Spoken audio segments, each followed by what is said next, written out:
Yon. Welcome back mga ka-cubes. So nagbabalik ang inyong ka-cubes. So baleto. So medyo natagalan tayo sa panibagong upload natin sa YouTube. Pana-shorts lang tayo kung mapapansin nyo. Pana-shorts lang yung upload natin yun. Hindi tayo nakapag long form video. So bali ang dahilan kasi nga is nag-focus tayo sa Facebook mga ka-cubes. So sinubukan natin kung mamamonetize tayo sa Facebook. So mga siguro 3 linggo ata yun na nag-focus tayo sa Facebook ng upload ng mga shorts, reels sa Facebook. Awa naman ng Diyos mga ka-cubes, na-invite na rin tayo. So almost 3 months or 2 months din ata natin trinabaho yung paunti-unti. Nagpo-post tayo sa Facebook para ma-monetize tayo, ma-invite tayo kasi hindi natin naasikaso noon yun. So yun, so gladly na-invite na tayo. So monetize na rin tayo sa Facebook. Kumikita na rin tayo ng cents.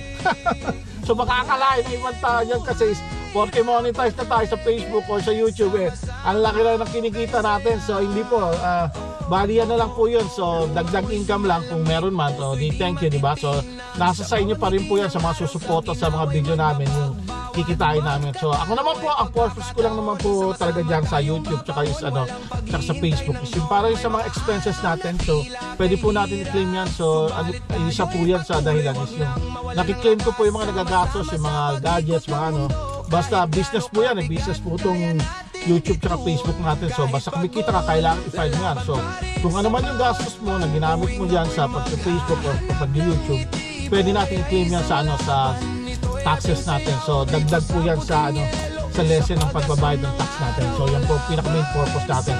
Extra na lang din yung kikitain natin kung meron man, siguro pang kape, pang Tim Hortons na lang yan. Tsaka pang paglibre ng McDonald's kayo nag-isang itaw natin. So yun, so baleto po. So unang araw ng day off natin, tayo'y maghanap ng pera sa kalsada. Magpapasko na mga ka-cubes, November 27 na.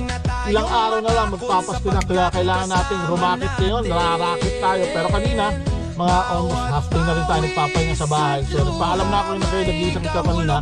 Matapos ko mag-prepare to, nag-prepare tayo ng natin, ng agahan natin. So pag day off lang naman tayo, kumakain ng medyo heavy na breakfast. So brunch na, kung tawagin nyo, makita nyo pansit canton, tsaka spam, tsaka tinapay at kape syempre. So yun ang hinanda natin para kayo nag-isang chow. So kumain muna tayo bago tayo lumbat. Tapos yun na nga, tayo dito, nakaunang delivery na tayo sa DoorDash for $7.50. Pinapatusan natin yan every dollar counts, ika nga. Tsaka per hour na rin naman ang bayaran ngayon mga cubes, kaya sige, pinapukan ko na rin basta yung hindi malayo, malapitan, kahit $7 yan. Pinagkukuha na natin yan, pag naipon yan, malaki-laki rin yan.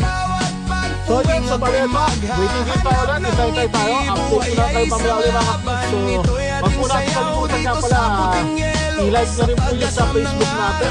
So kung pwede po, pakipalo na rin po sa Facebook natin. Ito po, ipopost ko po yung ating Facebook account. Maraming salamat, kita po sa video tayo.